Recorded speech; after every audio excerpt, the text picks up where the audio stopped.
Okay.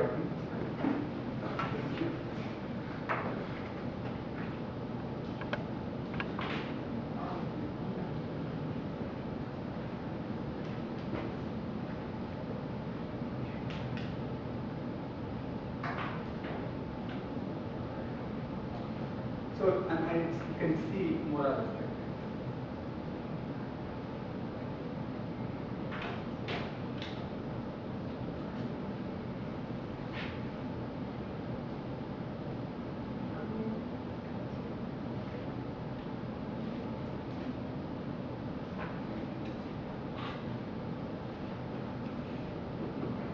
Okay, folks, thanks for showing up.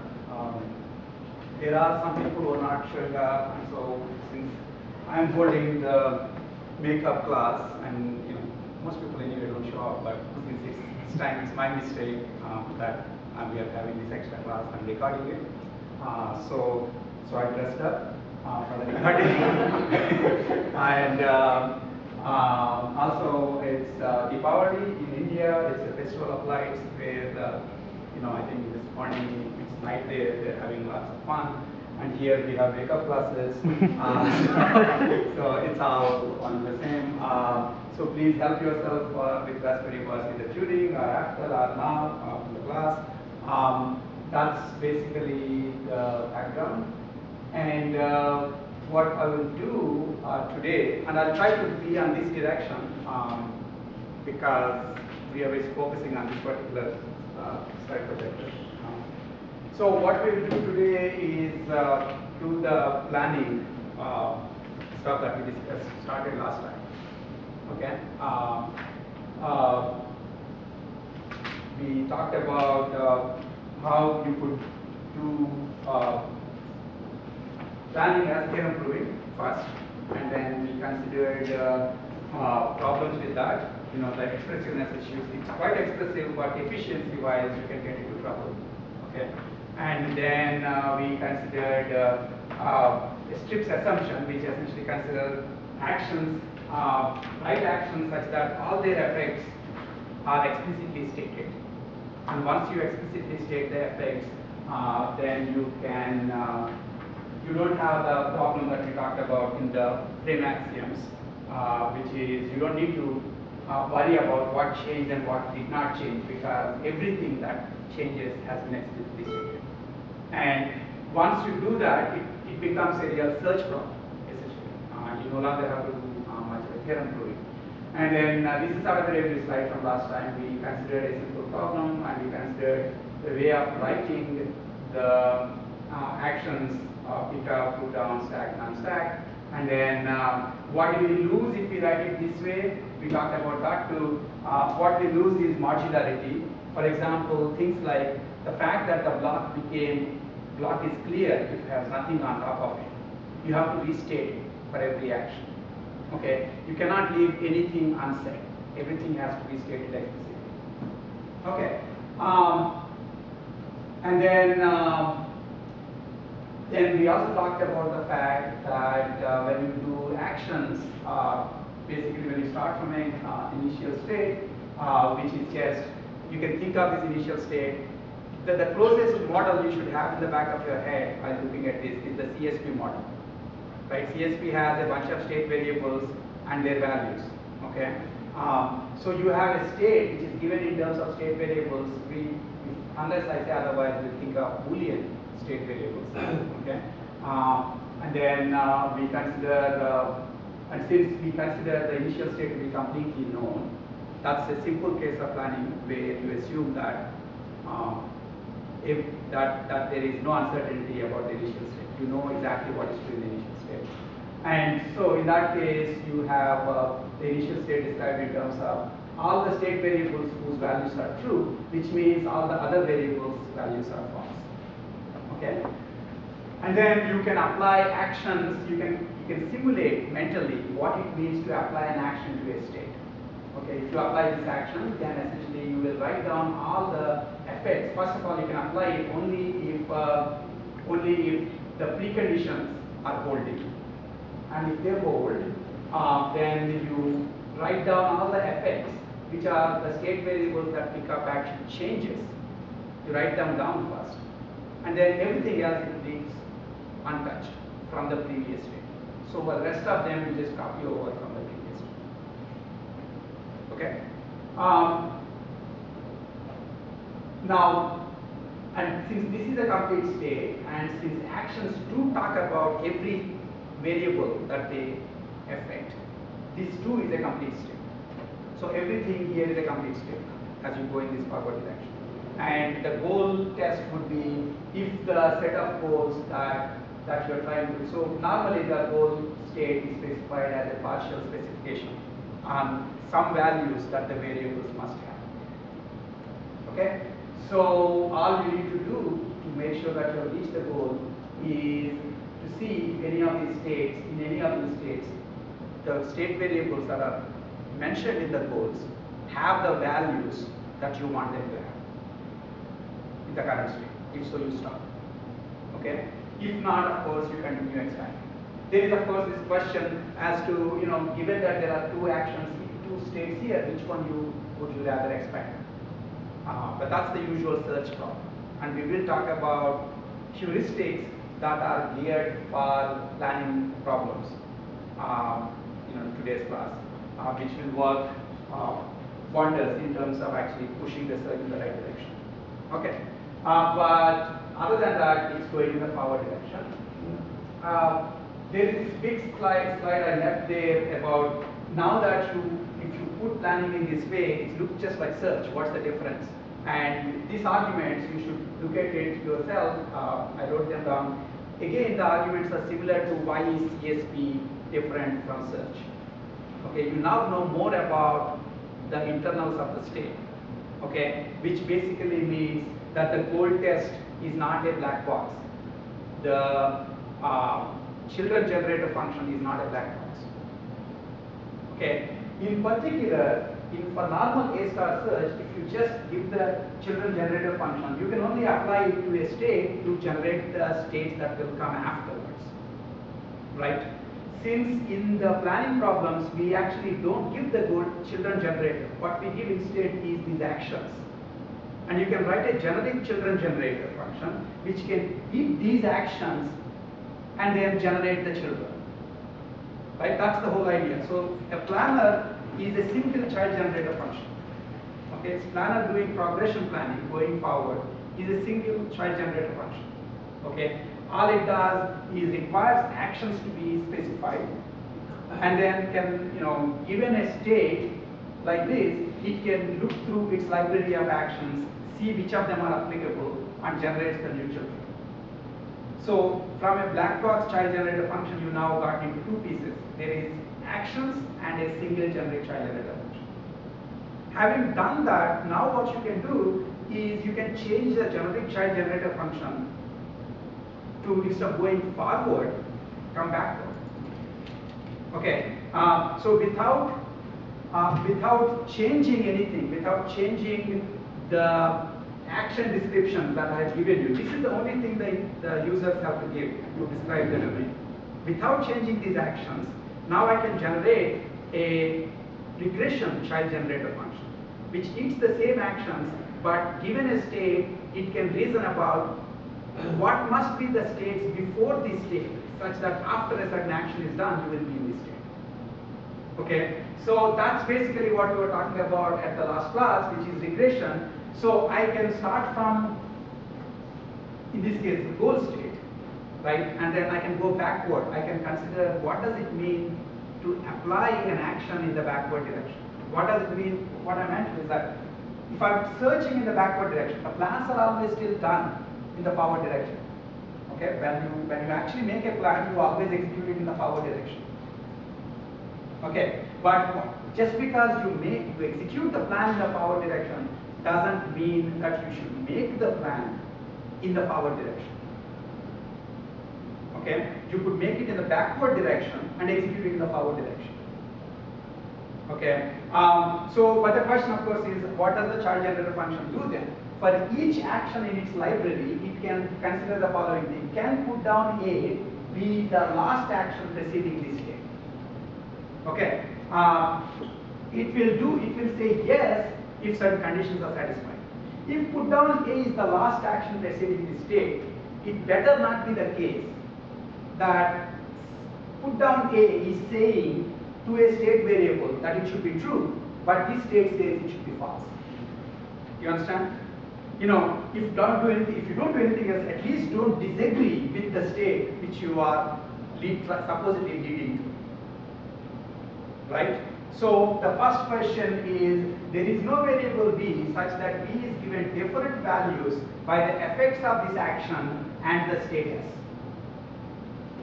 That condition must be satisfied before you can consider, you know, just as in the previous case we considered this action, this process as progressing the state over this action to get a new state. Okay. Similarly, now I use the terminology of regressing this state over this action to a previous state. Okay. I'm allowed to regress only if this condition is satisfied. If this condition is not satisfied, you will be trouble, because that means there is no way this can be the last action.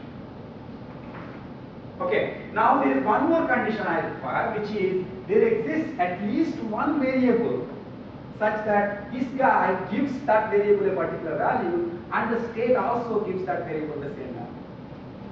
Remember, this is the goal state, right?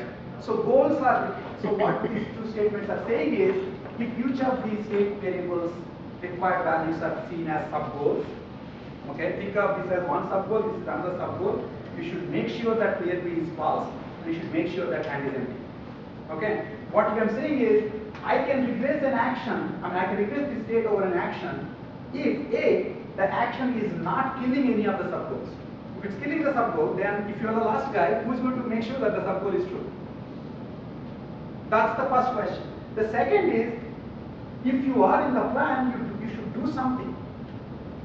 If you're the last guy, and if you're not giving at least one of those sub-goals, then why are you there? Because if there is a plan, if there is a plan which this is the last action and it doesn't give any of the sub-goals, you can then remove this action from that plan and it will be a plan. Okay? So the second point of the regression is that it gives at least one useful effect. Okay, between these two you have to understand that if you do not check this, you would start outputting plans that are not plans. Okay, whereas if you don't check this, you output non-minimal plans. You can output plans which are longer than as needed.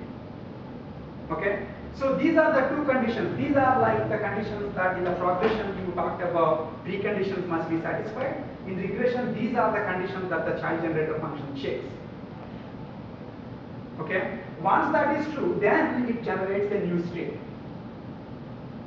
Okay, now what is this new state? The new state in this case is simple enough. If this is the last action before this state, then everything in this state that's given by this action doesn't need to be copied over.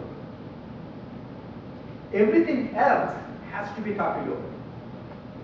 Plus, since this is the last action, its preconditions better be true in this state. Because otherwise, how did this action happen? Remember, the semantics of this is somewhere here is the initial state. You are starting from the goal state, reasoning in the reverse direction to see if this were to be the last action, what must I need to do here? And then now I can sub-goal on this. So forget about getting there. Let's just get here now. And as you keep going, one of your ideas, basic idea is one of these times, at some point of time, this state will already be true in the initial state. So what is required, in the beginning what are required are these sub-goals.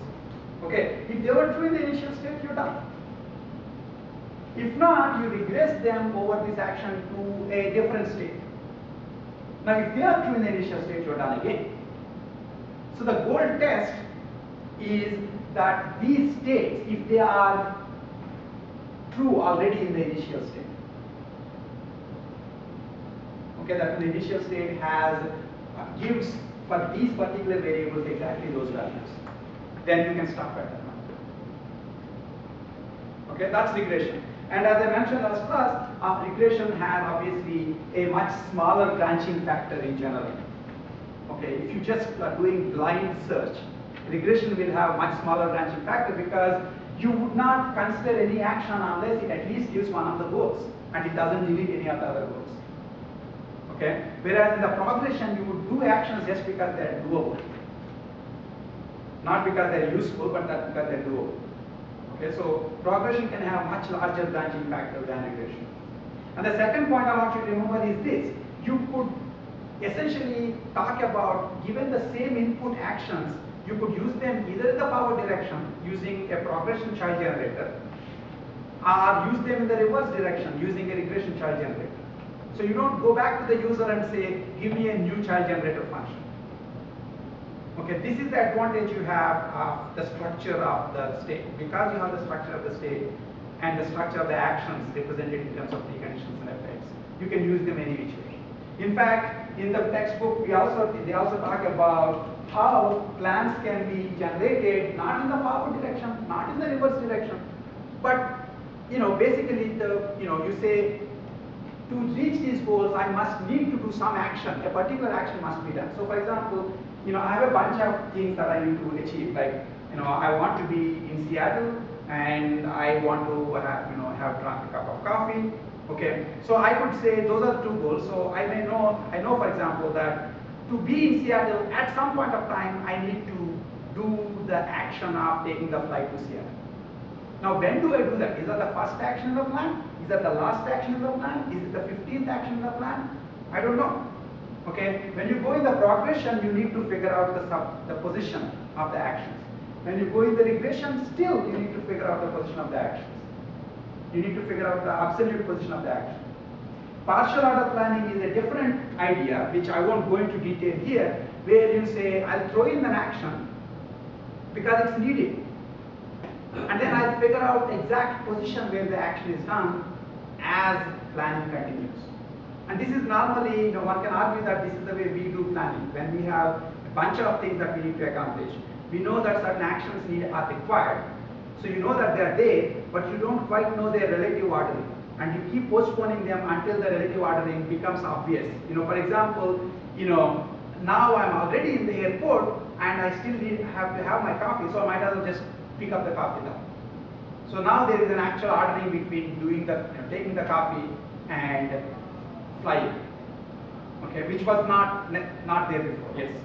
Does this field have like the notion of abstract tasks? Like, for example, to go to Seattle, you need to go to Seattle. So there is also, so again, from here on, in fact, that's true for most of the course. Anytime I'm talking about a topic, there is a whole course behind that topic. Okay, for every chapter I did here, there's a whole course, 2 courses behind each of those topics. You can have 2 semesters worth of CSP. Okay, and you can have at least a single semester or maybe more worth of planning. And the simplest 3 methods are progression, regression, and partial order planning. I didn't even go into partial order planning already. Okay, but then there is hierarchical task network planning, which essentially starts thinking about abstract actions. Okay, I'm not talking about them right now. I'm looking at the simplest possible descriptions of that. Okay, so you do a planning course to get much more of that, and similarly you do a CSP course to get much more of the CSP and so on. That's a good point. Okay, so that's regression. And then, as I pointed out, and again, termination is, remember that the termination is always the same. The initial state entails the goals. Entails the goals. Okay. Now, I can actually start from the initial state, do some progression, and start from the goal state, do some regression, and then if one of the initial states I dies, entail one of the regression state, the backward search guys, then I have a path. So I can do both bidirectional search too, right? Now, one thing I want to mention is regression does not mean reversibility of actions. The whole point of planning is it's in your head. You are simulating. You're not doing it yet. Okay, there's actually a very beautiful statement by somebody, and I wish I remember it exactly. Life only makes sense in the backward direction, but it must be lived in the forward direction. Okay, and it's a beautiful statement. I'll get the exact wording for you a little later. most of our lives, to the extent there's any meaning, after the life is over, then you say, this is exactly what this guy was doing. Okay, but that's just expressed, doing the actual life itself has to be lived in the forward direction. And same thing, the plans should be executed in the forward direction. But plans can be generated in either the forward or the reverse or middle outwards or any which way. And that's the beauty of simulation. Once you know the model of the world, you can simulate the search in your head. Okay. So basically regression does not mean reversibility. You can do regression in domains where actions are not reversible. Okay, for example, if our domain has a bomb action, normally bomb action cannot be reversed. After you do the bombing, you can't reverse the effects of bombing. But in your head, you can simulate. If I were to do bomb action as the last action, what must I have to do before that, such that after that I will get good. Okay, that's something to keep in mind. So plans are still executed in the forward direction. Questions? Okay, so now we come to, so I at least told you two methods for dealing with the kind of action representations, precondition effect based action representations, right? So one interesting thing would be which would work better.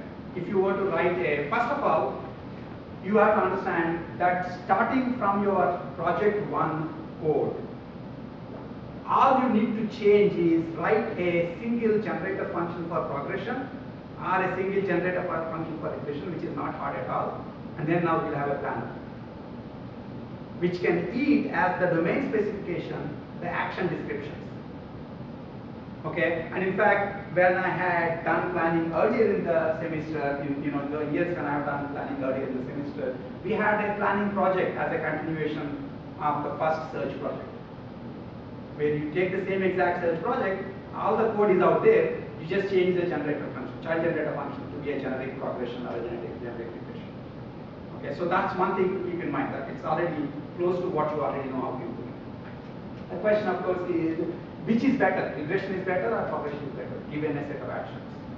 Okay. The interesting thing is that you can make arguments either way. First of all, notice that this picture is the one I was trying to show you. I can start from the initial state, do some progression, start from the goal state, do some regression, and if this state winds up entailing everything here, so for example, not clear B, okay, holding A is not true in this, unfortunately.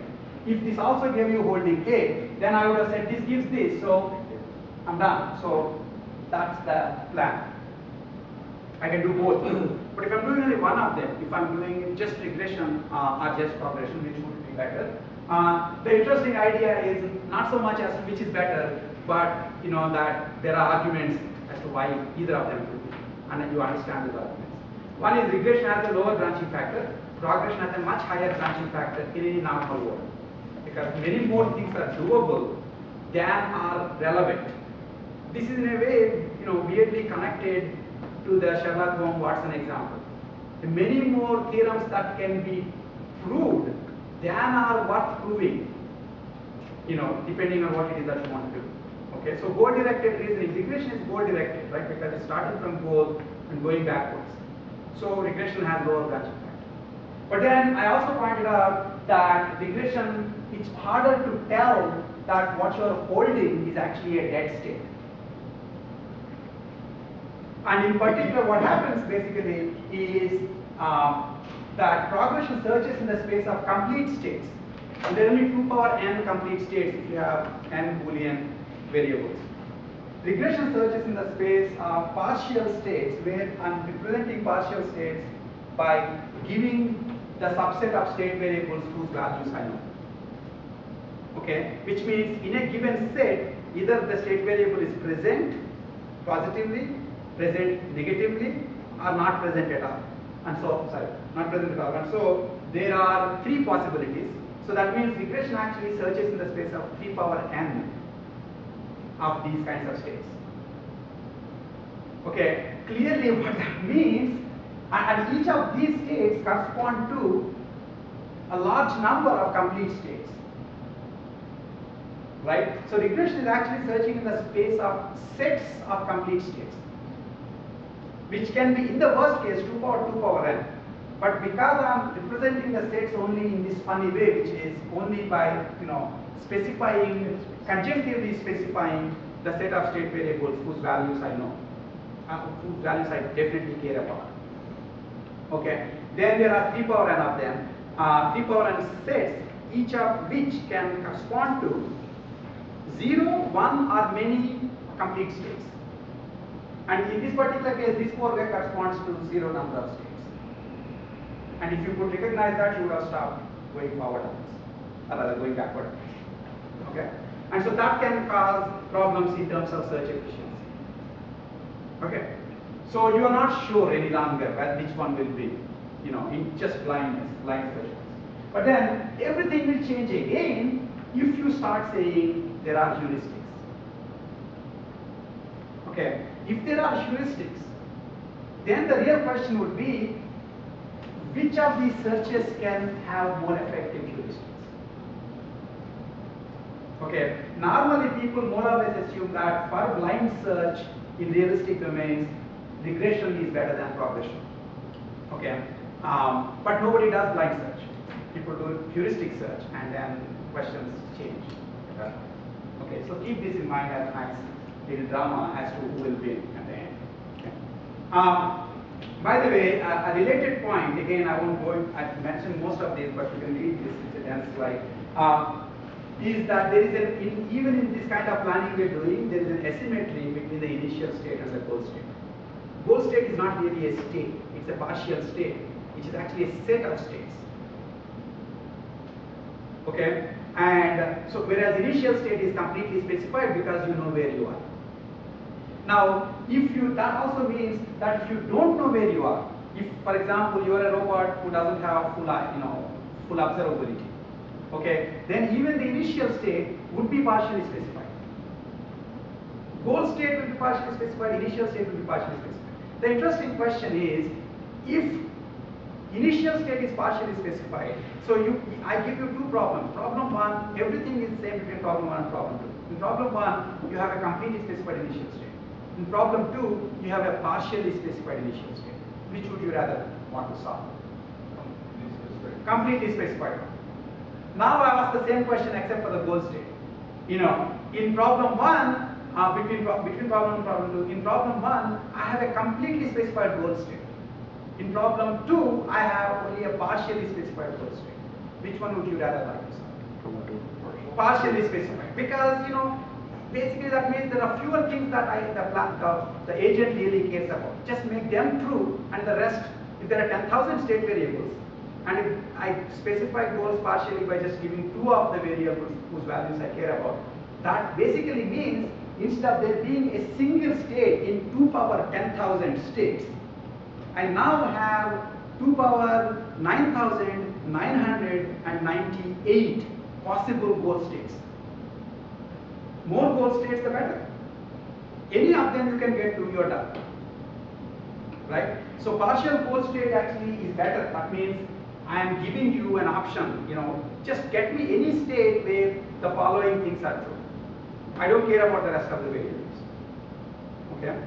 However, it also turns out, so that's the usual way of thinking about it, but it also does mean that sometimes when the goals are partially specified, and because of the domain physics, it turns out that some of the other goals other variables whose values you didn't specify, they're actually required to have a certain value because of the way the domain works. So I try to make it sound as if all I really need is, variable A to be true, variable C to be false, I don't care about anything else. But the domain can be in such a way, because the actions can be in such a way that the only way A and B would be true is if C, D, E, F, G, H, all of them are false. Okay? And you don't know this, so you think every one of these things are a possible goal state, and so when you're going in the backward direction, you can actually be misled a whole lot. Okay, so it's kind of an interesting twist. By being flexible about what you need to do, I can use that flexibility to actually make you do harder work. So basically, if I told you all 3, all the variables, sometimes it might be easy. Okay, So that's something that to keep in mind. But in general, we assume that the goal states are partially specified initial states. If it is full observable domain, it's completely specified. Okay. Now, the other question is what makes, let's start talking about, we already talked about blind search. You can do blind search in the forward or the backward direction. Now, in general, what makes planning problems hard? Let's talk about it before. Basically, what I want to do in the rest of the class is to come up with a class of heuristics for these planning problems that are quite effective. And that actually you can make sense of, at least at a high level, from all that you know about heuristics and theory of heuristics. Okay. But before I go there, I want us to think in terms of a certain terminology, which is interactions between subgoals. Okay. Suppose I have a bunch of subgoals L1 to Ln. These are all required in the goal state. Okay. Now consider the following situation. Suppose there's a bunch of subgoals G1 to Gn. Okay. Now suppose these goals, instead of working on them as a whole set of G1 to Gn, I actually just made the plan for G1. If all I had to do was G1, what would be the plan? All I had to do is G2, what would be the plan? All I had to do is Gn, what would be the plan? And I found out the lengths of those plans. Those are L1, etc. up to Ln. So G1 requires a plan of length L1, G2 requires a plan of length L2, and so on. Now when I consider lengths, what am I thinking of? The number of actions that I'm using to get from the initial state to a state where G1 is 2. Okay, so if I know these lengths of these goals, consider the scenario and suppose I actually try to solve all of them together, and I found that the plan for that is length L1 ... n. So it's the full plan, it's a combined plan. My question is, how is this number connected to these numbers? How is the length of a plan required to solve all goals connected to the length of plans required to solve individual goals independently? It could be much smaller than, so basically the length, one idea is consider the summation of the individual plans, L1 plus L2 plus L3 plus Ln. The question is L1n equal to this sum? Is it less than or is it greater than this sum? The answer is it can be any of those three cases. But we can actually understand something about the planning problem by figuring out when is it equal, when is it less, when is it greater. Okay, here is the idea. If the subgoals are all completely independent, that means the progress you make towards achieving one of the subgoals doesn't either hurt or hinder the progress you need to make to achieve the other subgoals. Then we can call them independent. When they are independent, the length of the plans for achieving all of them is exactly the sum of the lengths of plans for achieving each of them. That's the best case. If you have a bunch of subgoals, they're all independent, your life is easy. Okay? Now, what about in this case, in this particular case, what's happening is that the length, in general, this is more or less what you believe in, which is when you have multiple goals, achieving them together is harder than achieving them separately. That's normally hard, not all that hard for you to understand. Okay? So, for example, to be right now in your, somewhere else in your office working is a subgoal. You can have a plan for that. To be right now in this classroom listening to me, you have a plan for that. To be right now in your office and in this class at the same time, the length of that plan is how large? It's infinite because there is no plan unless you are one of those people who can be there in two places. Okay, so the subgoals in this case are interacting negatively, destructively. You can achieve either one of them but not both of them together. In fact, you can also say that in those cases, those subgoals are mutually exclusive. In this particular case, you cannot be both here and in your office. In those cases, the subgoals are mutually exclusive. But negative interaction doesn't have to be complete exclusivity. It just, all it needs is somehow the plans for the first goal plus second goal. If you sum them up, that sum is smaller than the plan you need to do both of them together. Do you understand what I'm saying? So for example, if your goals were to be at your neighbor's place at 12 o'clock, next to your home, okay, and the simplest plan is to get out of your home, walk to your neighbor's home. That would be the simplest plan. Okay, to be in this class, the simplest plan would have been to come from home all the way here and just sit here, and then after the class you're done. But now if you need both, you need to come all the way here, listen to the class, go all the way back, walk to your neighbor. So you wind up doing longer than what is needed for any single goal. Okay, so that's the normal negative interactions. So when there are negative interactions, the plan length for achieving all sub-goals together is larger. It could be infinitely larger. And when it's infinitely larger, then I would say that those sub-goals are mutually exclusive. Okay? And then what's interesting is that it can even be this way.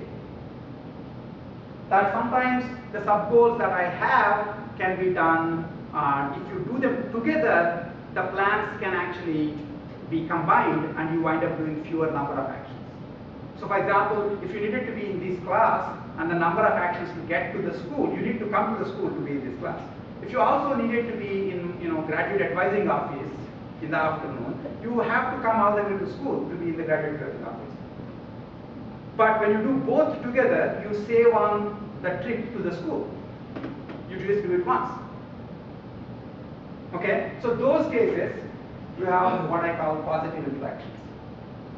So understand this terminology. Positive interactions, which help, if there are positive interactions between the goals, then the plan for solving both of them, or the set of them, is smaller than the plan, the individual plans for solving each of them. Negative interactions, it's larger. If it's equal, that means they're independent. Okay? Now, here's the interesting thing. If you want to make assumptions about one way you can get heuristics in the world, is to make, assume the complexity a bit. Remember, one way you could get heuristics for path planning is to say that I can walk through the tables. I'll get a heuristic, right?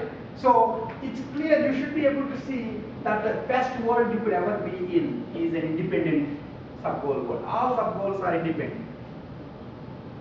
Okay, all sub-goals are independent. And if you have sub-goal independent world, you can do planning faster. So even if I am trying to solve a problem where the goal dependencies are not known to me, I can assume independence. Okay? If I assume independence and develop a heuristic which is dependent on the independence, then obviously that will be a faster way to solve the planning problem. The heuristic will be cheaper to compute, and then I can use it to drive the base level plan. Yes? Is this somehow connected to how in Bayes network, if everything is independent, then you end up with the least number of probabilities that you have to compute. Yeah, but you don't necessarily want, is like that. yeah, you don't necessarily want like that. Yeah, that Exactly. because it's not really useful. Yeah. Okay, but if all your life is going to be dependent on is achieving a set of goals, if they're all independent, your life is simpler in a way. Because planner, so again there is a difference between a planner's life. So you have life actually can be split into two parts. You make the plan and you execute it. If you want to make your planning life simpler, this is the one that you hope for. If you want to make the execution life simpler, this is the one you hope for. Because if there are 15,000 goals, if all of them basically require the same single action, you just do that one action and you're done. Execution wise, this is the best world to be in. But to find this during planning could be hard. In fact, we'll find that even if in fact the world, it's very easy to realize that if the domain I give you has actually independent subgoals, then planning is tractable. It's very easy to realize that. It cannot be hard.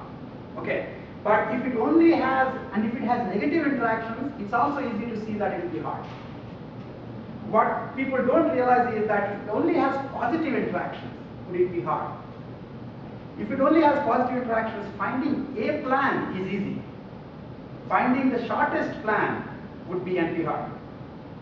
In fact, if you don't believe me, think of most people who think of planning think in terms of scenarios which don't have negative interactions. If you do, for example, query planning in databases, okay, you need to do a bunch of operations together to solve the query. There's barely any negative interactions because it's all, operations don't get into each other's space. What you're trying to do is an optimal query plan which winds up taking the least amount of time. Optimal query planning is NP-hard. Okay? But having found it, executing it would be cheaper. The reason you look for that is because execution of the plan is best if in fact there were positive interactions involved. Okay? So you would like to live in this kind of a world if somebody gives you the plans. Okay, if you may want to live in this kind of a world if you have to make a plan and don't have to execute it. And you are stuck in a world which is a combination of some of the sub-goals are independent, some are positively interacting, some are negatively interacting. That's what you are normally stuck with. That's what makes planning. Okay. One other thing to realize is that if you believe that if you just went ahead and assumed that the world is independent and made a heuristic, would it be admissible heuristic? Notice at the level of abstraction I'm talking about, I'm asking technical questions that you should still be able to answer. Okay, admissibility was a very technical idea we talked about in A-star search. If you believe that the world is if the underlying world may have positive, negative, and independence, you just went ahead and assumed independence to do the heuristic. Would it be admissible? No. Why? Because you might think that the plan required is 2 steps long or 3 steps long, but because of positive interactions, it could be less than 3 steps. So it would not be admissible. If you believe that if you believe again that you made the assumption of independence, but the underlying world only has negative interactions, would it be admissible? Yes.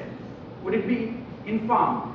Informed, of course, is not a simple technical issue, which is, would it be close enough to the perfect heuristic? No. So one thing you want to keep in mind is, what we would love to do is to get by assuming everything is independent, because that's an easy problem to solve. Okay? In doing so, you are ignoring positive and negative interactions. If you ignore positive interactions, you lose admissibility. If you ignore negative interactions, you lose informedness. So if you want to improve your admissibility a little, you take more of the positive interactions into account. If you want to improve your informedness, then you take more of the negative interactions into account. This one slide basically gives you where you will get your heuristics. If you want more informed heuristics, take more negative interactions into account. If you want more admissible heuristics, take more positive interactions into account.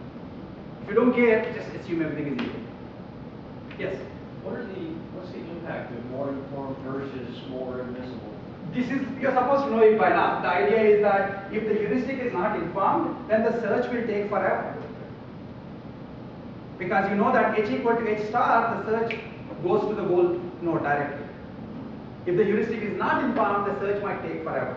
So normally when you ignore negative interactions, the search can take longer than the perfect heuristic. But perfect heuristic is not there anyway. But I thought informed had to be admissible as well. No, I understand. That's true. That's a good point. Okay, but what I'm trying to argue is, think of both admissibility and informedness not as, so previously we defined admissibility as like an all or none proposition. Okay, but I'm saying think of it as what do you do if you ignore positive interactions, you are more likely to be inadmissible. And if you ignore negative interactions, you're more likely to be too far from the h star. Okay, and in fact, if you ignore negative interactions, you'll only be below h star, you'll never be above h star. Right, because if you ignore negative interactions, the real plan will always be larger than the summation of the individual subgroups. Okay. Let me show you. As I said, actually, when the goals cannot be done together at all, and that's the worst form of negative interactions. And I really like this cartoon. You should look at this when you get a chance, but mutually exclusive goals. We have a secretary and we are telling the secretary to do 15 different things and they can't be done together. And this poor woman is saying, hello, am I the only person realizing that they're mutually exclusive? Okay. But that's basically, that's the worst form of negative interaction. They cannot actually be done together. Okay.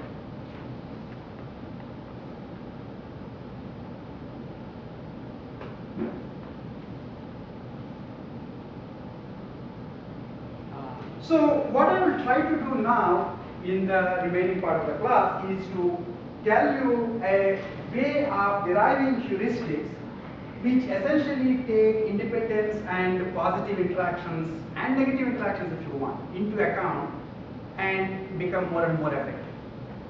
Okay? And these are called basically planning graph-based reachability heuristics. But before you actually understand what planning graph is, I'll just go in a different way. I'll basically start from a dumb idea and I'll turn it into something that works. Okay? The question, of course, is, the question. What I want ultimately, what I want is ultimately the reachability information. When I have, if I'm going forward direction, I have a bunch of states. I'm trying to decide which state to expand next. I need the distance between that state and the goal state. And if I have good estimates of those distances, the ones with the lowest distance, I expand them first. If I'm going in the backward direction, I again need the distance between the sub-goals that I have and the initial state. The ones that are closer to the initial state should be expanded first, because then you get down. Now, normally the terms that you use is basically when you're going in the forward direction, you're wondering whether the state I am, is it going to be relevant to reaching the goals?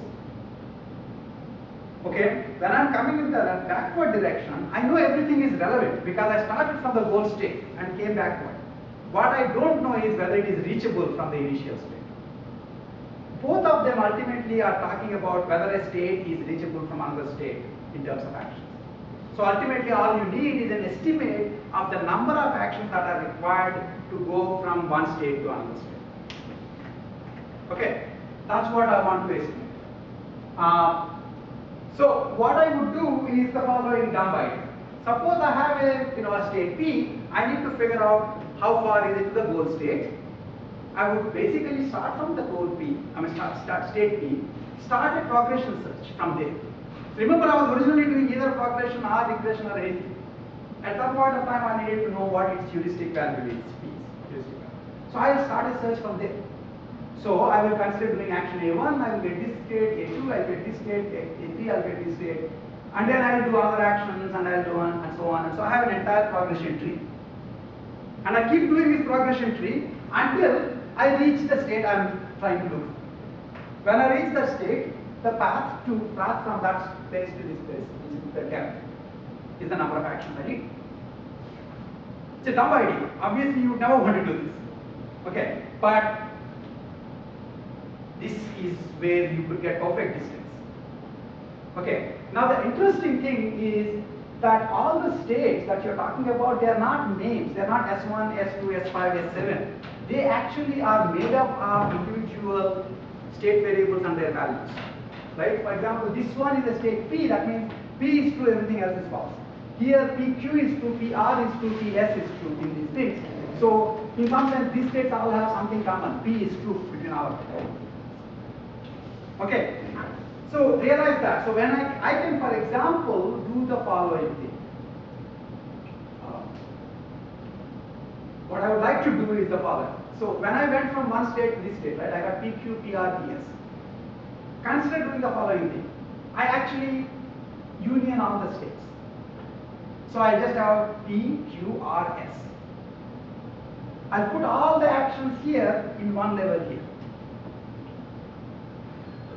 Okay, just indulge me for a minute. It will make sense. Okay, so I basically have this progression tree, and I'm sort of puddling it together. This is a proposition list. It's such a state. It is a union of states, and then all the actions are union together. You put them in one level. and all the states are union together, you put them in this level. Now, again, all these actions are union, all these states are union. Okay, two questions. Question one to realize is that even though I actually told you how to draw this by first drawing this, in fact, if I were to draw this graph by first drawing this, then it's useless because it's worse than useless. This was already too costly, and you're making this and then converting into this. I'll be pretty dumb by it. The reason I wrote this is so you can see the connection between this graph, which is called a planning graph, and this, which is true reachability, which is a state space projection. Okay, and the interesting point is that in the planning graph is the structure which is called, which has proposition list. It's a layer graph. You have a list of, the first layer has propositions, second layer has actions, third layer again has propositions, fourth layer has actions, and so on. And the way you construct it, you don't need to actually look at this at all to construct this. You start from the initial state, throw in all the actions whose preconditions are present in the previous state. And you also assume that apart from all the actions, you also assume a sequence of dummy actions whose only work is to take a proposition and take it over to the next step. It's called persistence, which is basically not doing anything would have persisted that particular proposition to the next step. Okay? So I did all the actions, and in fact, and P can be persisted, so I also persisted P into this level. Okay? And for every action I put here, I put all the effects of that action here. Okay? And now I have a new thing which looks like a state, but it's not a real state. Why is it not a real state? Every real state is a subset of this. But every subset of this is not a real state. That's the connection. Every real state is a subset of this. Every subset of this is not a real state. Now, that is an advantage. If I am trying to see if a particular subset of a particular state, Jm, is it feasible to reach Jm in one level from the initial state? I look for Jm in this proposition list. There is no Jm. When there is no Jm, I am guaranteed that there is no plan of length 1 to reach Jm from the initial state. It's a lower bound. If it's present, it's a lower bound. If it's not present, you know for sure that there is no such plan. Okay? So I am essentially, what I am doing in my own weird way is I am giving you lower bound information on the reachability. Okay? To compute this structure, I would have had to do the full projection. Whereas to compute this structure, I only need to do linear amount of work. Now what exactly am I getting away without doing? What I am exactly getting away without doing is, I don't know which subsets of these actually corresponds to states. And I'm also ignoring the interactions between actions. Okay? It's not, if the actions are independent, then what action 1 does and what action 2 does don't affect each other. So if action 1 gives you PQ, action 2 gives you RS, you will have both PQ and RS in the next level. But if they kill each other's preconditions and effects, then it's not possible to have PQRS in the final state. Okay? And what I'm doing in essence in doing this kind of analysis is I'm assuming that the actions don't have any interactions. That's what makes things simpler. I'm able to draw this graph without having to draw this. Okay? Questions? Yes? So how do you get this PQRS before looking at that? Which one? This one, just PQRS. No, because I remember that I have a bunch of actions. Right. Okay? In my library. Okay, so I start with, let me actually do a real example.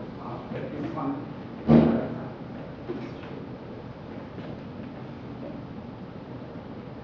Here is a very simple real example from the textbook. Okay, and when I'm looking at this, ignore the curved lines that you will be seeing. Okay, so here is the actions. The only action. This is a crazy problem where I want to have a cake and eat it too. So you have only one action called eat cake, and one action which is eat cake, which allows you to eat the cake, and the cake is no longer there. And another action called bake cake, which assumes that there is no cake and makes a cake. It's one of these really conservative bakers. You know, it won't make a cake unless there is no cake already. Okay, so that's my simple toy domain. Okay, so I'm going to just, without showing you the full progression, I'll just show you the planning graph now. So first, I start with, in the initial state, have cake is true. Okay, and which also means that not eaten cake is true, because initial state is not. Okay, so now I consider all the actions that can be put in the first level. You know, there can be dummy actions of taking have cake to here and taking not eaten cake to here. Those dummy actions are taken down. Okay, and there's also the eat cake action which requires precondition have cake. That is present here, so I put the action here. And its effects are not have cake and eaten cake. I did not put baked cake because baked cake requires not have cake, which is not present here. And the only other thing is this edge structure, and the edge structure is pretty self-explanatory. I put an edge from a proposition to this action if it was a precondition of this action. And I put an edge from this action to an effect here if it is one of the effects. So clearly there can be multiple guys who can be incident on each of the propositions. There are multiple actions which can give that proposition. And similarly, multiple guys who are incident onto the action because there are multiple preconditions. Okay? And now I have a new proposition list. At this point, I can still take have cake here. I can still take not have cake here. I can still take eaten cake here. I can still take not eaten cake here. Okay? Plus, I can do a baked cake, which I couldn't do before. And I also do eat cake, which I couldn't do before. I mean, which I could do before, but I can still do it anyway. Okay? Now, upfront, it's obvious that this structure is, when looking at this structure, I didn't actually look at the original proposition, the progression tree, which turns out it looks like this. If you did the actual progression tree, it would look like this. And if you did, if you did union of these, they do correspond to those. But that's after the fact. You never actually look at this. If you look at this, you're sunk. Okay? So let's forget about it. Now let's look at this particular graph. My question is the following question. Suppose I want to figure out whether it's possible to have cake, whether it's possible to have eaten cake.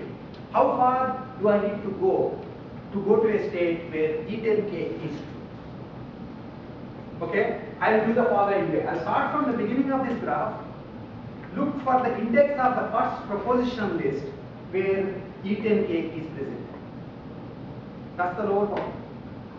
0th level, eaten cake is not present. So it's not there. By the time I come here, eaten cake is present. Okay, so that's one level. So the cost of getting eaten cake is 1 because you get to 1 level. What if I have eaten cake and have cake? It too is 1. Because if I just had have cake, if all I needed was have cake, its cost is 0. If I want have cake and eaten cake, right, it's the first level where they are present is in this level. But that's not possible, right? Yes. That's the whole point. It's a heuristic.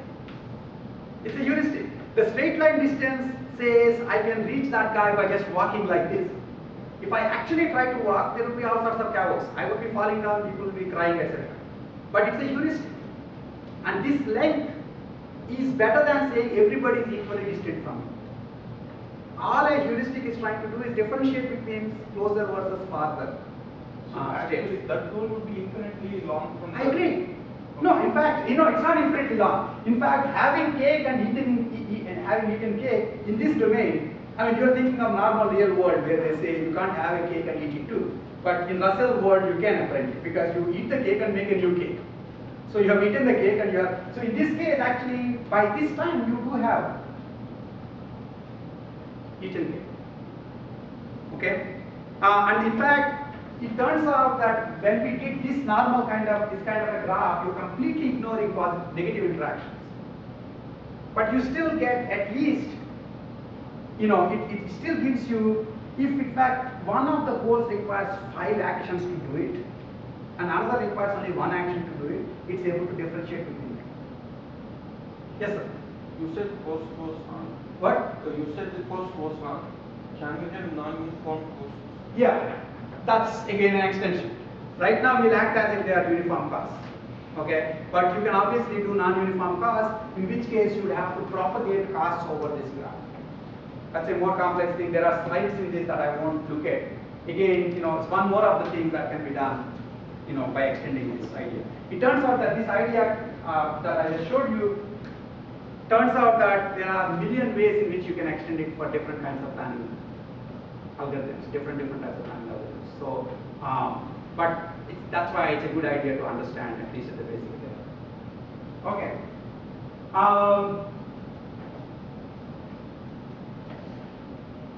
The same thing can be done for Bloxworld. The problem that I was looking at. I didn't try it because it requires a much larger graph. Okay, so it would look like this, and this is the first level, these are all the things, and this is the second level, these are all the things. Okay, so then I can ask, what is the cost of having not hand empty? And 1, because the first, no, actually it's 2, 0, because not hand empty is true here, because I didn't mention hand empty. Oh, I mentioned it, I'm sorry, yeah, you're right, so it's the first level. Okay. Now the interesting question, and that's the last thing that I'll do in today's class, which actually leads to a more interesting use of this graph structure. This particular graph has like lots and lots of properties. We'll look at it today a little bit, but again next time. But one idea is, if it's clear that if you have one single goal and you're trying to figure out how costly it is, you look for the first level at which it appears. If you have a set of goals and you're trying to figure out how costly they are, there are at least 2 ways of doing it. One way is to consider the cost of each of the goals. So consider the level at which each of the goals are present, add them up. That's called H-sum, summative heuristic, which sort of assumes that the goals are completely independent. The other is to take the first level at which all goals appear together. The first level at which all the goals appear together. And that's called essentially H level or H max, because it turns out that in this particular case, the first level at which they appear together is the first level at which the latest arriving goal appears. Because there are 5 goals, and the first level that appears is the 4th level, that means the 4th level is the level at which the last guy came in. Everybody else was ready already by that time, waiting for this last guy to come. So if you then took the cost of individual goals and took the max of it, that would still be equal to level. Okay? So there are 2 ideas. One is H sum of PQR is H of P plus H of Q plus H of R, where H is just the level at which that particular condition is present. The other idea is directly looking for the level at which the entire subset is present. First question, which of these is admissible? Second one. First one is not admissible. But the problem is H-sum works quite well. If you don't mind optimal versus inoptimal problems, H-sum is much closer to informed heuristic than H-max is. Okay? Because here are 2 examples that you should be able to understand. Okay, which show an example where H sum is good and another example where H level is good. Okay, in this example, it turns out that I set up a domain in such a way that there are B1 to B100 actions, and these will give B1 to B100 goals, and there are no other actions which can give these goals. Okay, so the cost of getting the set P1 to P100, what is it? The true cost is 100. H level would say 1. H sum would say 100. Point for H sum. And not only a point, it's a spectacular point for H sum, because H level would actually so grossly underestimate the true cost that it could be going into la la land very easily. Right? Okay. Now here is the opposite case, where there are again P1 to P100. There exists one action P star which gives all of them. Right? Now true cost is 1. H sum says the cost is 100. H level says the cost is 1. So H level wins here. Again, it's not hard to understand what's going on. H level takes positive interactions into account. This is the classic case of positive interactions. Everything is doable just with one action. This is independence. Independence basically means they can all be done separately and concatenated, but if they are positively interacting, you don't need to do each of them separately, because there is a cheaper way of doing all of them together. Okay? Now the interesting question of course is, can I combine the advantages of both? Yeah. Here's the idea. Okay? I'll draw, these are two different planning graphs. I'll draw the planning graph for the problem, and I will actually extract the plan from it for the goals that I'm interested in. And this plan would not be a real plan. It's a relaxed plan. It's a plan which is ignoring negative interactions between actions.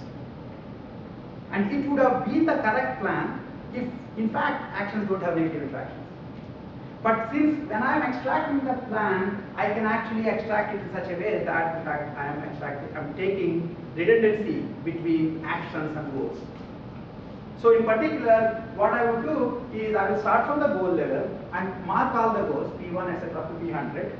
For each of the goals in the previous level, pick an action that is supporting them. So in this case, all of these will be picked. And for each of the guys I pick in the previous level, mark all their preconditions, and then recurse on those preconditions to the next one.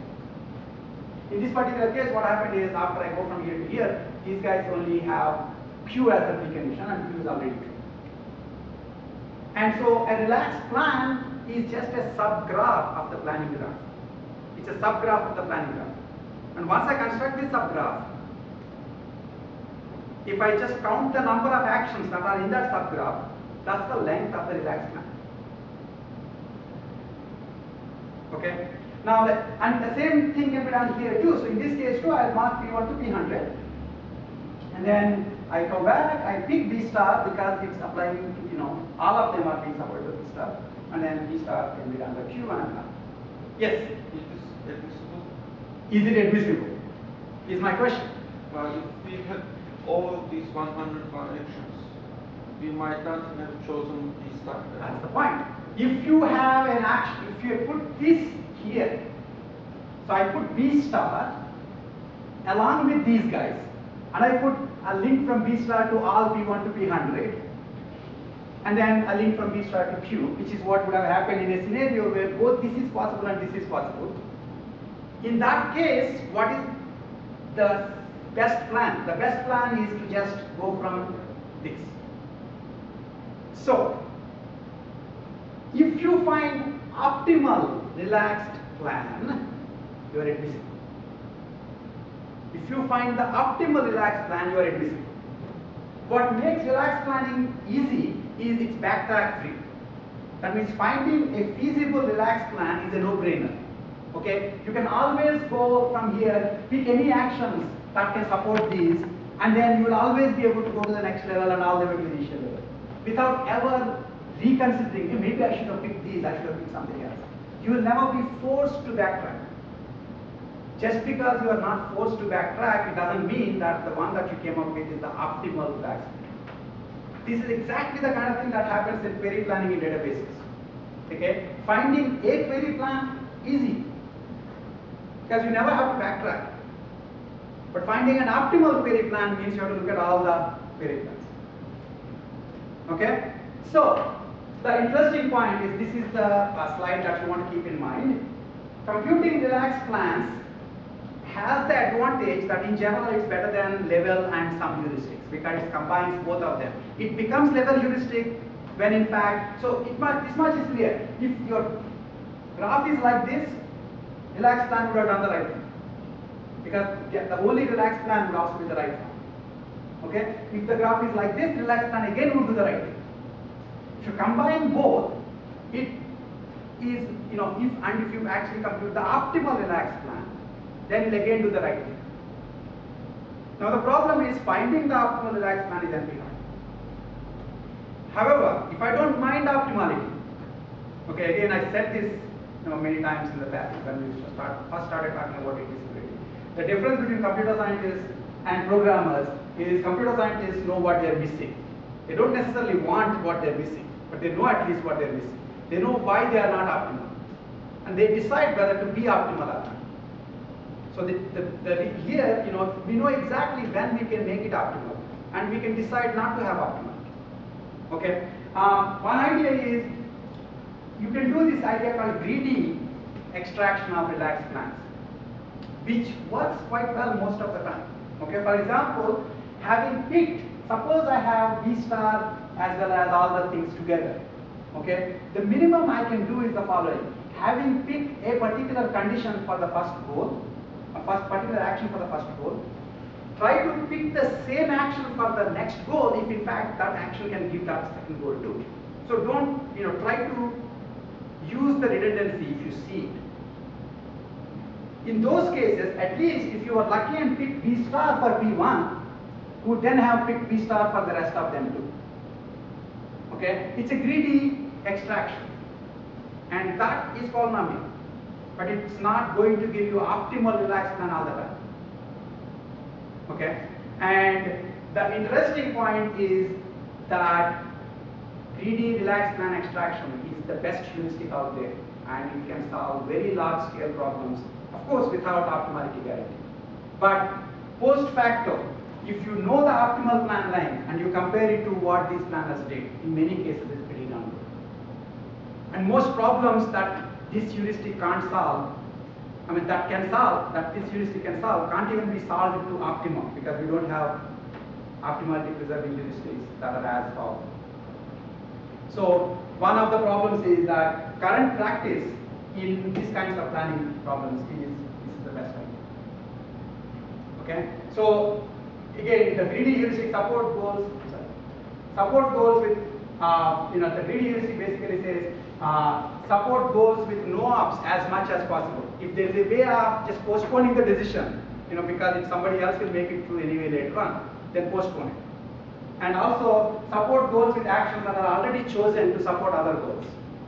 If you do this, then you tend to get smaller relaxed plans, so which are likely to be closer to the optimum. Okay, and let me show you one last slide and get to go home today. That's mostly to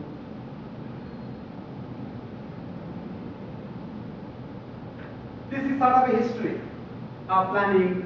Around 1995 time frame, somebody had a paper where they compared, 3 planners. Okay, on the x-axis is the number of goals, and on the y-axis is the CPU time in seconds. And clearly, you should be at least able to tell which of these planners is the one that corresponds to the one that the people who wrote this paper developed. If you don't, you are in big trouble.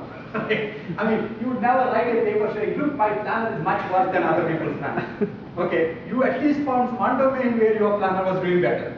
Okay, so you find 2 losers, in fact, at least 1 loser, and then compare yourself to the loser and say, look, compared to that loser, I'm better, so I should be allowed to go forward. So these people did this. What's more interesting is the so-called winner is somewhere here. It's the same exponential growth, but very steep exponential growth still here too. Okay, much of the idea of how to generate plans was known by 1995 under many different conditions. And what was not known was how to generate plans efficiently. And this one was, I think, around 2002. There was a planning competition and the kind of plans that people were able to generate, and the number of tasks is actually, the number of actions in the plan is about double the number of tasks. So we're talking about 100 length plans, and in under seconds, basically, and under seconds and minutes. The only thing that changed is this relaxed plan heuristic. Okay? So the idea that we discussed in this today's class is actually was a pretty darn smart idea in terms of pushing the search efficiency. The problem with the heuristics is, as I told you, you never know where the minimum occurs. And the reason people didn't try this kind of heuristics was that imagine what is involved in doing heuristic search with planning graphs. This is what you do. You start from a goal, for a state, consider for all the children's states, generate a planning graph. For each of the children's states, you're generating a planning graph. Computing the relaxed plan from that, taking the length of those relaxed plans, picking the state which has the shortest relaxed plan. You see what I'm saying? So for each state, you are doing a huge amount of work. People won't try it. People would assume that, come on, heuristics cannot be that costly. Which kind of makes you understand why I am paining you with these questions in the exam as to why that, but is it true that heuristics should be easily computable? It's not necessary. These relaxed plan heuristics are polynomial, but they're pretty costly. Okay, and yet the total time with these heuristics was much better than total time with much simpler heuristics. The simplest heuristic, essentially, the one that you can easily do is, given a state and the goal state, take the set difference between the goal state and the current state. That's it. So consider the number of state variables that the goal requires to have certain values that are not already true in the state. For each such goal, you get one cost. That's called set difference heuristic. And that's what was being done in 95 time frame. Because it's cheap. Okay? And obviously, not only is it cheap, it's also inadmissible. Because it could be that I'm missing 4 goals and all of them can be done with one action. So set difference heuristic, apart from being cheap, is also inadmissible. And it's useless. It's non-informed and inadmissible. Okay? Yes? Planning graph would then give us admissible heuristic? If you do optimal relaxed plans, there are ways in which you can get basically. If you do optimal relaxed plans, you can get a useful heuristics from planning graph. Okay? If you do optimal relaxed plans, you can get a useful heuristics. If you do level heuristics, you can get a useful heuristics. All of which are better than set difference. So this is for the cute thing. If you read the end of the planning chapter, essentially you'll see that the stuff we are talking about here didn't exist. It sort of barely existed at the time this textbook was written. And the nice thing was, the time when we had this planning project in the class, one time I had this as a class project. Okay, and somebody tried it, and this one guy, Sean Lam Nguyen, ran with it, and he was one of the first guys who actually used this planning graph heuristics in the context of planning. And now it's being used in many, many different ways. So the interesting thing about this is not so much that we had students in this class who are smart, you guys are too, but that it's rarely the case that in an undergraduate course you would be that close to the state of the art. You don't ever expect to take a physics 4-level course and say, as a class project, I found out exactly what happened in Big Bang. And then you have to go to the psychiatrist, because normally that means you're crazy. Okay? So an advantage of being in a young field is you can actually make changes to the field, even at a 4-level course. Okay? We'll stop here. We'll come back next time and continue a little bit more about any questions on planning graphs, and also do Markov processes. Please help yourself with the rest of the work. Thank you. Thanks for sharing.